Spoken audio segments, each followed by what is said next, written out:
राधे कृष्ण दोस्तों। आजकल लोगों को ऐसा लगता है कि सत्संग केवल भगवत प्राप्ति साधकों के लिए होता है या शास्त्रों की बातें मोक्ष प्राप्ति के लिए ही होती है, परंतु ये सत्य नहीं है मित्रों। भगवान का विधान हर एक मनुष्य के लिए उतना ही महत्वपूर्ण है। कई जीव जीवन में हार बैठते हैं या परास्त होकर निराश हो जाते हैं। कई बार देखा गया है कि आर्थिक परिस्थिति से कमजोर लोग निराश देखे गए हैं, या जो लोग नैराश्य में जीवन व्यतीत कर रहे हैं, या जो आर्थिक स्थिति से कमजोर है बहुत ही ज्यादा, उन सबको प्रेरित करने में सामर्थ्यवान है सत्संग। देखो, नादान बच्चे परीक्षा में जब उत्तीर्ण नहीं होते तो आत्महत्या कर लेते हैं। विवेक नहीं मिला, सही ज्ञान नहीं मिला, इसलिए मानसिक परेशानी से तंग आके वो ऐसा कदम उठाते हैं। केवल विद्या ग्रहण करके ही जीवन जिया नहीं जा सकता मित्रों। यदि विद्या नहीं मिली तो वो क्या जीवन नहीं है क्या? ऐसा नहीं है।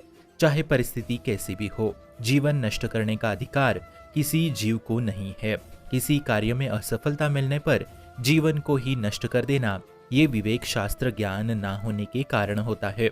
आत्महत्या तो बहुत बड़ा अपराध है, बहुत बड़ी दुर्गति का कारण है। आत्महत्या, हमें जो एक मनुष्य जीवन मिला था वो भी हमने गवा दिया, इसलिए क्षमता का आना अति आवश्यक है। सबको सत्संग सुनना चाहिए, और जो आर्थिक परिस्थिति से बहुत ही निराश है, उन लोगों को तो सत्संग सुनना ही चाहिए, चाहे वो परमार्थ मार्ग का साधक हो या ना हो, क्योंकि सत्संग से ही हमें पता चलेगा कि कौन से गलत कार्य हो गए हैं और उनसे कैसे सुधारे, ताकि अशुभ कर्म दुख बन के ना आए।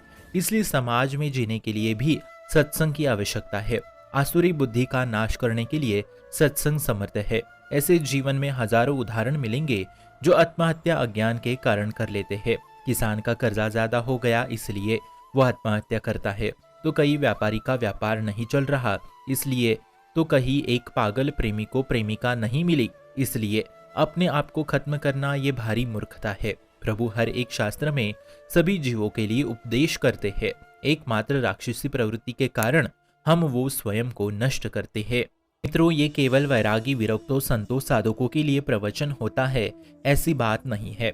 यह सत्संग ऐसा आपको बना देगा कि आप समाज में रहते हुए भी बड़े आनंद पूर्वक जीवन व्यतीत कर सकते हो। जहाँ कोई हारता है तो वहाँ वो निराशा साथ ले आता है, परंतु उसे ये नहीं पता कि हारना भी जीत है। जब हार जाए तो पुनः प्रयास करके कहाँ चूक हुई वो सुधार में लाके पुनः प्रयास करते रहना है, ना कि शरीर को नष्ट करना है। हर परिस्थिति हमारे कर्म के अनुसार रची गई है मित्रों। उस कर्म को हमें संभालना होगा, उसमें बह के स्वयं को नष्ट नहीं करना है। तब ही प्रभु गीता जी में कह रहे हैं, तत्व युद्धायु युजस्व। तुम अपने कर्तव्य कर्म करने के लिए कमर कस के खड़े हो, उत्साह संपन्न बनो, तुम्हें बिल्कुल पाप नहीं लगेगा। नैवम पाप मोवाक्षसी। बस तुम एक काम करो, हार जीत में समान भाव लाओ। इसलिए हर एक हार में भी जीत छुपी हुई है। इस बार व्यापार कमजोर है, इस बार परीक्षा में पास नहीं हो पाए, इस बार कृषि में सफलता नहीं मिली, कुछ भी कहीं भी कैसे भी हार आए, परंतु निराश मत होना। रात है तो दिन आएगा, आप धैर्य रखें, प्रकाश होगा। अंधकार में निरंतरता नहीं रहेगी, और प्रकाश में भी अभिमान मत करना, वरना अंधकार आ सकता है। इसलिए दोनों स्थिति में हार जीत में सम रहे, ये बहुत बड़ी विद्या है। छोटी छोटी चीजों पे हम निराश होके दुखी हो जाते हैं मित्रों, फिर आप इतने असंतुष्ट हो जाते हैं, इतने निराश हो जाते हैं कि परम लाभ का मार्ग ही छोड़ देते हैं। अब ये जीवन के अशुभ कर्म और प्रारब्ध कब तक सहे? तो जब तक भगवत प्राप्ति नहीं हो जाती तब तक सहना होगा। जब तक भगवत साक्षात्कार नहीं हो जाता तब तक आप इसे सहो। सहत सहत बाड़े भक्ति। भगवान स्वयं कह रहे हैं, जो विषमता दुख दर्द अपमान निंदा सहता है तो उसके महाभय से रक्षा मैं स्वयं करता हूँ। संतुष्टाय एन केनवा। हर तरफ से अपने को प्रसन्न रखने की चेष्टा करो मित्रों, विवेक के द्वारा, आंतरिक विवेक के द्वारा, बाहरी नहीं।